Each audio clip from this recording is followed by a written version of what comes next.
이대로는 일본 경제가 위험하다. 야, 우리 인구 문제 봐라. 네. 일본보다 더 심각한 거 아니냐. 일본은 모르고 당한 거예요. Round 1, fight.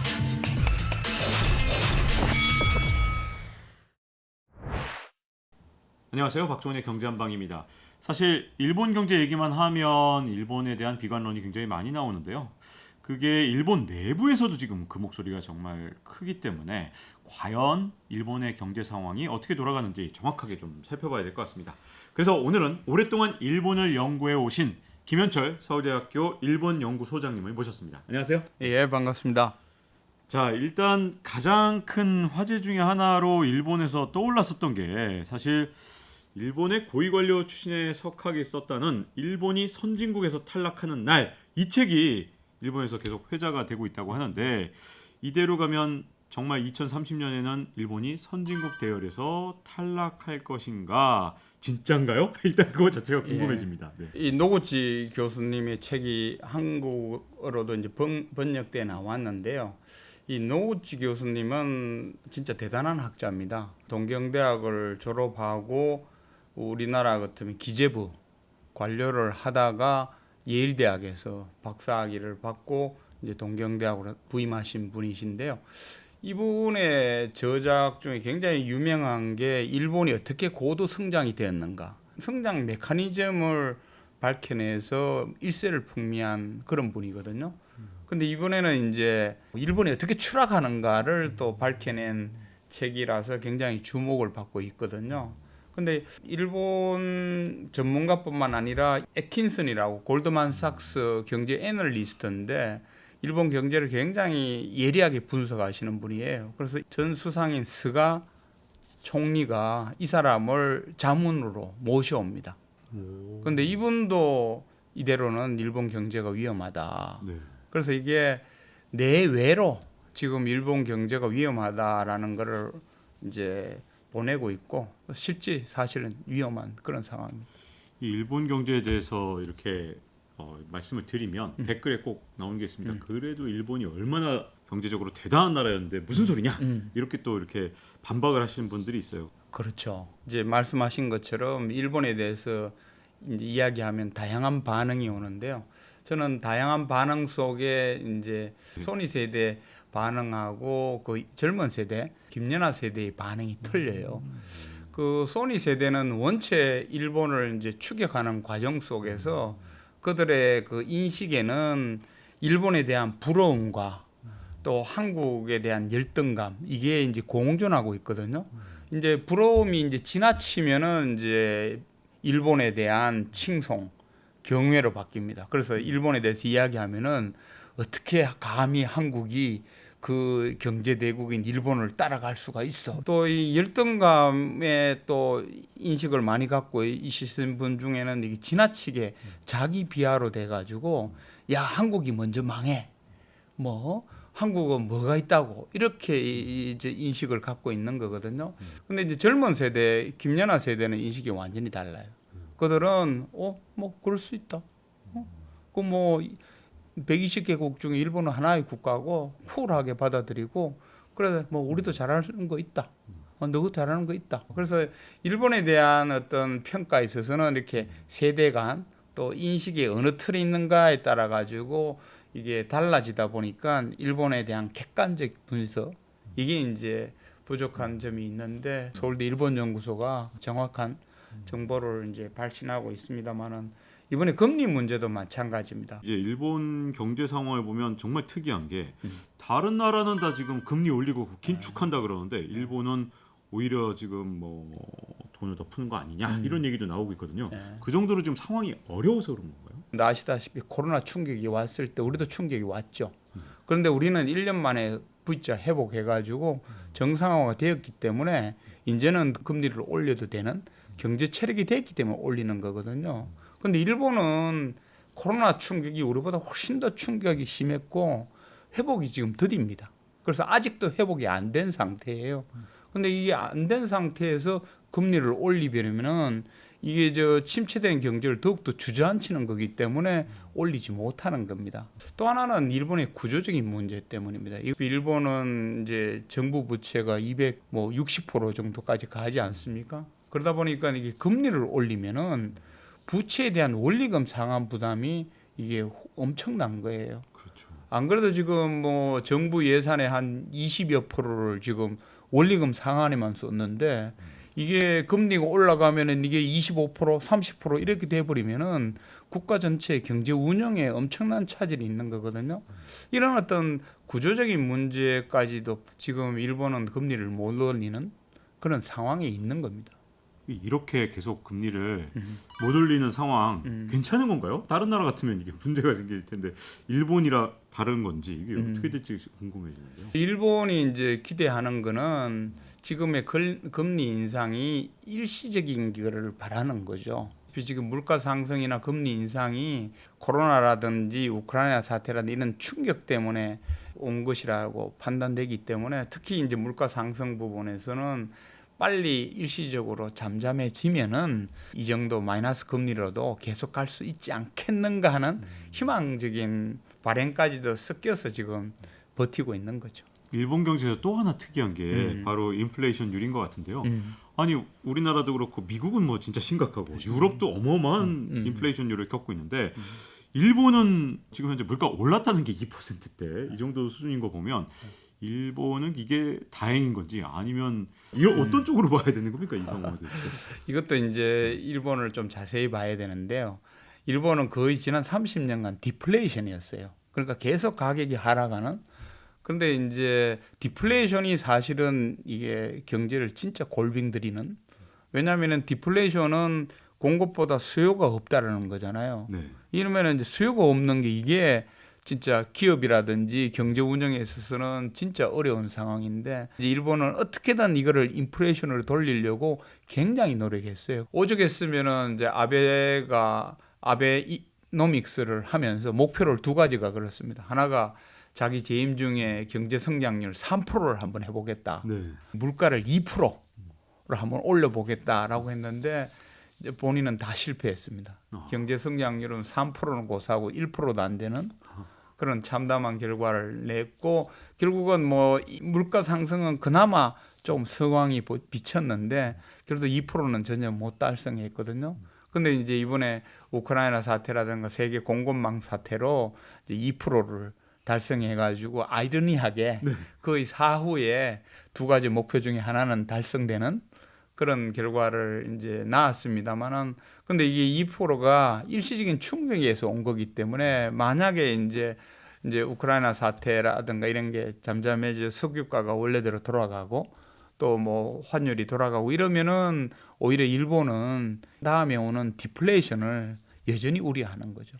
여기서 이제 제일 궁금한 건 일본의 정부 부채인 것 같은데요. 다른 나라였으면 진짜 몇 번 국가 부도 사태를 겪었을 것 같은데 지금까지는 금리가 전 세계적으로 낮았으니까 큰 문제가 없지만 이렇게 금리가 전 세계적으로 올라가는 상황에서도 일본의 정부 부채가 문제가 없는 건지 어떻게 보시죠? 정부 부채의 위기 수준이 어떤 거냐 이런 거를 이제 많이 이야기합니다만 또 하나 중요한 게 그 부채의 채권을 누가 가졌느냐가 굉장히 중요하거든요. 재정 위기 때 국가 파산을 경험한 그리스 같은 경우는 그 채권을 그리스는 외국이 갖고 있었기 때문에 빚 갚아라 하는 순간 디폴트가 된 거예요. 그런데 일본의 경우는 국가 부채가 260% 가까이 되지만은 대부분의 그 채권을 일본 은행과 일본 국민들이 갖고 있습니다. 그러다 보니까 그 일본 은행 중앙은행이고 일본 국민들이 자기 나라에게 디폴트 되는 걸 알면서 빚 갚아라고 할 수는 없지 않습니까?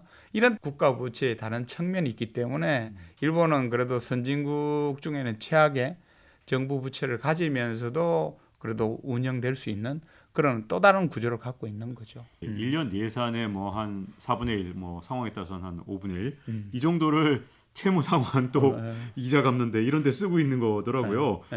이러고서 정상적으로 국가 운영이 가능한 건가요? 참 궁금해요. 이게 앞으로 우려되는 부분입니다. 일본한테는 두 가지의 고민이 있는데요. 하나가 그 260%라 되는 국가 부채에 대한 원리금 상환. 물론 지금은 뭐 마이너스 금리니까 이게 문제가 없는데 금리가 오르게 되면은 이건 이제 엄청난 부담이 되고 또 하나가 이제 고령화에 따른 복지 부담이에요. 그래서 이게 원리금 상환이 한 20여 %가 되고 복지 부담 비용이 이제 30여 %가 되니까 국가 예산의 거의 60% 가까이를 이 두 가지 용도로 쓰게 되는 겁니다. 그럼 나머지 40%를 가지고 국방비도 써야 되고 교육도 해야 되고 R&D도 해야 되고 산업 육성도 해야 되고 이러다 보니까 이 다른 이런 부분에 대한 육성이 굉장히 이제 약화되는 이런 또 딜레마를 같이 갖고 있는 거죠. 그러다 보니 뭐 재정 상황도 그렇지 일본 경제가 뭐 예전처럼 활력을 갖는 것도 좀 어려운 상황 이렇게 보이다 보니 근데 일본 안팎에서 자꾸 일본의 선진국 탈락 아까 책도 이제 소개해 주셨습니다만 자, 여기서 궁금해집니다. 진짜로 일본이 선진국에서 탈락할 가능성이 있다고 보십니까? 아니라고 보십니까? 저는 뭐 없다고 봅니다. 왜냐하면은 이제 일본이 지금 세계 3위의 경제 대국인데 4위의 경제 대국이 독일이거든요. 그런데 이제 인구에 있어서 그저 경제력은 1인당 국민 소득 곱하기 인구 수지 않습니까? 그렇죠. 인구에서 독일이 일본을 따라가지 못하거든요. 보통 일본은 작은 나라라고 생각하는데 전혀 그렇지가 않습니다. 이 수업 시간에 학생들한테 독일하고 이탈리아하고 영국하고 일본 중에 어느 나라가 제일 작느냐, 어느 나라가 제일 크냐 네. 퀴즈를 수업 시간에 제일 먼저 하고 이제 들어가는데 학생들이 다 일본은 작은 나라라고 생각해요. 아닙니다. 일본은 큰 나라입니다. 네. 예. 그런데다가 인구도 많기 때문에 독일이 일본을 추월하기에는 좀 시간이 걸려요. 또 하나는 이제 일본이 전 세계에서 아시아를 대표하는 그런 국가로 자리매김하면서 선진국에 들어간 거거든요. 그런데 중국이 이제 일본을 넘가서 가지고 경제 대국이 됐고 그 다음에 곧 이제 인도가 따라올 예정입니다만은 아시다시피 특히 중국인 경우는 미중 패권 경쟁 속에 상당 부분 이제 미국이 누르려고 하기 때문에 선진국 그룹에서는 일본은 좀처럼 탈락하기 힘든 그런 구조가 아닌가. 그렇기 때문에 이제 트럼프 대통령 시절에 한국이 이제 뭐 G8이나 G10으로 이렇게 들어가려고 했을 때 일본이 극력 반대했던 이유 중에 하나가 자기가 갖고 있는 이런 지금의 독점적인 지위 이런 게 이제 한국으로부터 위협받는 걸 굉장히 싫어했기 때문인 거죠. 우리를 견제하는 거군요. 근데 이렇게 일본의 경제가 앞으로도 어느 정도 유지될 거라는 게 지금 이제 그렇게 판단하시는데도 불구하고 정작 일본에서는 10년 전부터 일본이 선진국에서 탈락한다니까 이렇게 자국 내선 이렇게 위기감이 있었던 이유 이건 도대체 왜 그런 건가요? 아니요, 일본에 있어서 30년 전에 플라자 합의하고 버블 붕괴는 엄청난 충격이었습니다. 그렇기 때문에 그 당시에 야 이렇게 가다가는 잃어버린 10년이 되겠다라고 경종을 울렸었죠. 그런데 그 사이에 10년이 지나도 20년이 지나도 30년이 지나도 이게 고성장의 경제 구조를 저성장에 맞는 경제 구조로 개혁을 하지 못했어요. 이런 게 벌써 이제 30년이 되면서 만성 위기감 속에 놓여 있다 보니까 위기감 피로증이라 할까요? 네. 뭐 위기는 위기인데 되는 게 없다. 어쩔 수 없다. 일본말로 쇼가나이라고 하는데 자포자기라고 할까요? 그런 어떤 뭐 위기를 그냥 만성화하는 걸로 할까요? 그러다 보니까 일본에서는 이제 끓는 물 속에 개구리라는 표현을 굉장히 자주 씁니다. 이제 밑에서 물은 끓는데 그 끓는 물 속에 있는 개구리가 이 물이 덮여지는데 이게 서서히 끓다 보니까 이게 뜨거운 줄을 모르고 그냥 계속 있다가는 그냥 쌍키고 만다. 이런 어떤 위기감이 이제 식자청에서는 굉장히 강하게 있는 거죠. 네. 그리고 일본 경제 내부를 보면 어쨌든 경제의 어떤 탄력성이나 이런 것들은 분명히 떨어진 것 같긴 한데 또 이렇게 간간히 들려온 소식들을 보면 일본의 기업들 이건 좀 다른 모습을 보이더라고요. 예전과 다르게 부활하는 기업들도 있고 뭔가 다른 성과를 내거나 변혁하는 기업들도 있는 것 같아서 이런 일본의 기업들은 좀 주목해 봐야 될 것 같은데요. 예, 뭐 1980년대에는 자펜 에즈 넘버원이라고 미국이 오히려 일본을 배워야 되고 그 중에 일본 기업의 경쟁력을 배워야 된다. 뭐 그래서 뭐 하버드 대학이나 하버드 비즈니스 스쿨 이런 쪽에서 일본을 엄청나게 이제 그 분석하고 배우려고 했죠. 80년대만 하더라도 세계 시가총액 20개 중에서 14개가 일본 기업이었거든요. 생각해 보세요. 세계 시가총액 쫙 1등부터 했는데 1등부터 2등부터 3 다 일본 기업이었어요. 14개가 들어가 있었어요. 그 당시에 일본 기업들은 어떻게 생각했는가 하면은 이런 어떤 경제 상황은 이 정치가가 잘못한 거다. 그리고 관료가 경제 운영을 잘못했어. 그래서 우리는 문제 없어. 라고 이제 그 시기가 사실은 세계가 글로벌화되고 디지털화되는 그런 시점이었거든요. 그 시점을 사실은 자만해가지고 놓쳐버린 겁니다. 지금은 이제 시가총액 20위 중에 한 개도 없는 그런 상황까지 이제 나왔습니다만은 그 당시에 제가 이제 일본어에 출간해서 이제 베스트셀러가 된 책이 이제 이 책입니다. 그러니까 자만하지 마라. 네. 너희들은 지금 글로벌화, 디지털화를 놓치고 있다. 네. 라고 이제 했는데 이 책을 그러니까 일본에 출간했는데 일본에서 베스트셀러가 그렇죠. 된 거죠. 네. 제가 이제 40여 권의 책을 출간했는데 네. 반 이상이 이제 일본에서 출간했거든요. 네. 그래서 그때 이제 토요타 회장이 이걸 보시고 이제 간부들한테 이거 읽으라라고 할 정도로 이제 일본에서 주목을 받은 책이거든요. 그래서 토요타와 같이 그렇게 그 위기의 시그널을 이제 민감히 받아들이고 반응하고 개혁하는 그리고 이제 글로벌화에 적극적으로 대응하고 디지털에 대응한 기업들은 지금도 살아남고 또 굉장히 잘하고 있습니다. 네. 그런데 이제 소니 같은 특히 전자산업에서는 이제 디지털화에 늦은 대표적인 산업군 때문에 일본의 전자산업이 이제 망하게 되는 그런 계기가 됐는데요. 소니 같은 경우는 이제 한때 이제 엄청난 위기까지 빠졌죠. 그런데 그 이후에 안 되겠다 해가지고 개혁을 해서 이제는 이제 다시 회복하는 그런 수준이지만은 회복해도 지금 삼성전자의 반 정도밖에 안 되는 그런 상황이고 그 사이에 기라성 같은 뭐 전자기업들 샤프, 뭐 산이오, 뭐 토시바 이런 것들은 거의 뭐 지금 흔적도 없이 사라지거나 팔려 나가거나 아니면은 지금 몰락하는 그런 길을 걷고 있습니다. 일본에는 전통적으로 이제 전차 군단이라고 해가지고 전기 전자 산업하고 자동차 산업 이게 이제 2대 산업이고 그 밑에 이제 소재 부품 장비 이 산업이 있었던 거죠. 네. 그래서 전자 산업은 이제 몰락의 길을 갔고 자동차 산업은 그래도 이 살아남는 그런 길로 갔고 그 밑에 있는 소재 부품 장비들은 이 두 산업군을 보고 앉았다가는 자기도 망할 거라 생각해 가지고 적극적으로 살아남는 그런 전략을 취해서 지금 요 속에서 이제 죽은 기업은 죽고 살아남은 기업은 사는 그런 상태로 지금 유지되고 있는 게 일본 산업과 기업 저 생태계죠. 네, 저도 이제 세계는 지금 이 방송을 하다 보면 거기에 이제 영상에 뭐가 나오냐면 코로나 확진자 그래프를 손으로 그렸더라고요. 이게 커다란 종이에다가 일본 정부에서 코로나 초기 때 대응이 늦었던 게 모든 걸 팩스로 한다더라. 뭐 백신 접종할 때 우편을 많이 사용한다더라. 디지털화하고 굉장히 멀리 떨어진 일본의 상황 이게 또 어떻게 보면 지금 일본 경제에 어떤 걸림돌이 되고 있는가 좀 궁금해지거든요. 어떻습니까? 이번에 이제 아주 재미난 현상이 있었는데 기시다 총리가 코로나에 걸렸어요. 그러면 이제 재택 뭐 관저택 근무를 해야 되지 않습니까? 근데 우리 같으면은 관저에 있더라도 온라인으로 장관하고 이제 보고를 하고 지시를 하고 뭐 기자들하고 인터뷰도 뭐 온라인으로 하면 되지 않습니까?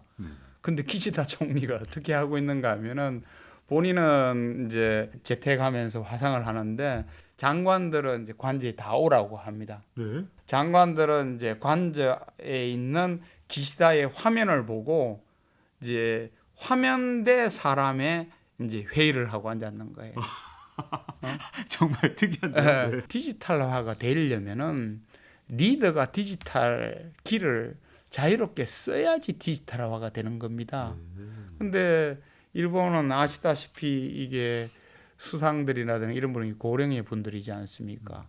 뭐 우리나라는 고령의 분들도 디지털 기를 잘 쓰시는데 일본의 경우는 원체 팩시밀리라든지 뭐 전통적인 아날로그 기술에 너무 익숙하다 보니까 이게 이제 리더들이 이게 디지털 기술을 잘 못 쓰는 거예요. 네. 그러니까 이게 디지털 청을 만들고 디지털 청장이 이제 디지털 기기를 못 쓰는 디지털 정장이 없으세요? 그거 좀 문제가 있네 거기. 코로나 상황에서 네. 이게 그 디지털 대면 회의라든지 화상 회의라든지 네. 이걸 못하는 이 구조가 되니까 이게 참 시간이 많이 걸리는 그런 일이죠. 네, 물론 이제 일본의 상황이 그냥 뭐 다른 나라하고 관계 없으면 뭐 모르겠는데 우리 입장에서는 우리나라도 그러면 한 10년 뒤, 20년 뒤에는 일본에 갔던 길을 똑같이 걷는 게 아니냐 이렇게 두려워하시는 분도 계시고 이제 민감한 주제 중에 하나인 한국 경제가 과연 일본 경제를 추월할 것이냐 이 문제가 나오면 이제 막 논쟁이 붙으면서 이제 갑론을박이 되는 부분이거든요. 예. 우리나라도 지금 산적한 문제가 정말 많은데 앞으로 정말 역전이 가능할지 어떤 상황으로 보시는지요? 네, 소니 세대는 이제 역전이 가능하지 않다라고 보시는 분들이 굉장히 많아요. 그 이유는 아까 말씀드린 인식 구조가 이제 부러움 내지는 열등감 이런 부분들이 상당 부분 이제 있기 때문에 그렇게 보는데요. 제가 이제 서울대학에서 그 일본 경제를 이제 20여 년간 강의하면서 이 젊은 세대들하고 일본 경제에 대해서 토론하면은요. 그 젊은 세대들은 당연히 추월할 거다. 김연아도 하는데 왜 내가 못하냐. 이런 생각을 가져요. 네. 그런데 이거는 이제 좀 다시 봐야 되는 게요.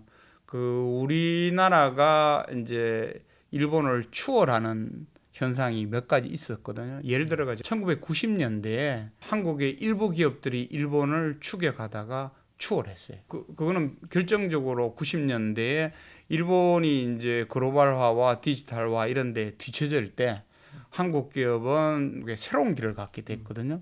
그래서 일부 산업에서나 일부 기업에서는 추월했습니다. 그래서 우리는 이런 성공한 한국 기업을 보면서 일본의 실패를 반면교사 삼고 성공한 한국 기업을 보면서 우리는 새로운 길을 가야 돼요. 90년대 또 다른 재미난 역전 현상이 이제 황영조 선수가 바르셀로나 올림픽에서 일본의 모리시타 선수를 이기고는 이제 마라톤 우승을 했지 않습니까? 전통적으로 마라톤 강국은 일본이었어요. 그래서 어떻게든 이제 일본을 따라잡으려는 추격이 있었는데 마찬가지입니다. 그 레이스에서도 몬주익 언덕까지는 황영조 선수는 모리시타 선수를 따라가는 전략을 취했어요. 소위 추격했죠. 그런데 몬주익 언덕부터는 추월하기 시작했습니다. 스파트를 끊고는 모리시타 선수하고 헤어지는 그런 길을 걸었거든요. 그래서 이런 거를 이제 우리는 그 젊은 세대하고 이야기하면은 그거는 뭐 자신감뿐만 아니라 쿨하게 교수님 뭐 그거 가능합니다. 하겠습니다. 이렇게 하는데 김 교수 그런데 뭐 일본은 뭐 명치신도 뭐 하고 뭐 식민지를 우리를 지배한 국가고 뭐 우리는 일본 덕에 뭐 경제 성장한 나라고 우리가 감히 이런 이제 반응을 보이시는 분들이 굉장히 많아요. 특히 이제 그 일부 중에는 야 우리 인구 문제 봐라. 네.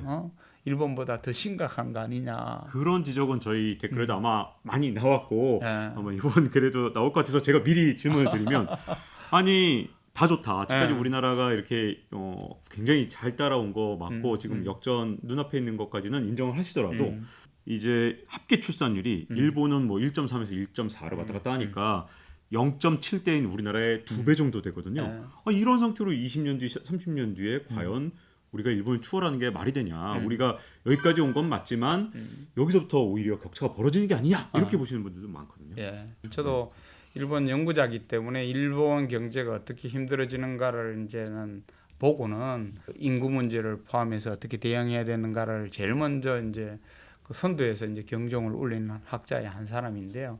그 인구 절벽이라는 그 단어가 어디서 생겨났는가 하면 일본을 보고 만든 단어예요. 네. 서구의 학자들이 일본 보니까 야 인구 절벽이 있더라. 이상한 현상이더라. 라고 해가 들여다보기 시작하면서 인구 절벽이라는 걸 만들어냈거든요. 근데 이 현상은 뭘 이야기하는가 하면은 일본은 모르고 당한 거예요. 인구가 얼마나 경제에 있어서 중요한지를 모르고 1995년에 이제 인구 쇼크가 오고 그다음에 2010년에 이제 인구 쇼크가 오면서 아, 인구가 경제에서 이렇게 중요하다라는 걸 알았는 거예요. 그러면 우리는 반면교사가 있지 않습니까? 네. 일본이 어떤 정책은 성공했고 어떤 정책은 실패했는지를 보면서 우리는 다른 길을 가면 돼요. 식당 같은 데 가면요. 요즘 로봇이 이렇게 배달하는 거 박 기자님도 보셨을 거예요. 네, 많이 봤습니다. 특히 영상으로도 많이 영상으로 많이 봤죠. 이게 인구 부족은 그렇게 로봇으로 커버를 할 수 있는 부분이 있어요. 일본도 특히 이제 노인 케어 이런 부분을 로봇으로, 왜냐하면은 이게 노인 돌봄을 하려고 하니까 이제 일손이 부족하고 또 일손 중에 너무 노인들이 많은 거예요. 그러면은 야, 로봇으로 일부 하자. 가능한 거예요. 네. 그건 성공한 겁니다. 또 하나가 이제 우리 키오스크. 일본은 수상도 그렇고 리드도 그렇고 이거 잘 못해요. 근데 우리는 노인분들 키오스크 가고 잘합니다. 손자한테 핸드폰으로 문자 잘 보내고 뭐 유튜브도 잘 보세요. 유튜브 제일 많이 보시는 또 세대이시죠 하더라고요. 네. 그리고 우리는 이제 디지털 리트러시가 가능해요. 인구가 그 커버해야 되는 부분을 상당 부분을 이렇다는 디지털, 로봇 이런 4차 산업 기기로 그 보완이 가능합니다. 서울대 일본 연구소 같은 곳이 적극적으로 이제 연구를 하고 이제 발신하고 하는 이유 중에 하나인 거죠. 네. 자, 이렇게 지금 일본에 대해서 다각도로 좀 알아봤고요. 이 관련해서 우리나라 상황도 좀 짚어봤습니다. 서울대 김현철 일본 연구소장과 함께했는데요. 잊지 말고 좋아요, 구독, 알림 설정해 주시면 또 다음 시간에 뵙도록 하겠습니다. 감사합니다. 결국은 사회도 잃어버렸고 문화도 뭐 경제도 잃어버렸는데 잘못했어? 그럼 너 나가. 이게 이제 민주국가, 국민 주권 국가의 모습이거든요. 근데 일본은 이걸 안 해요.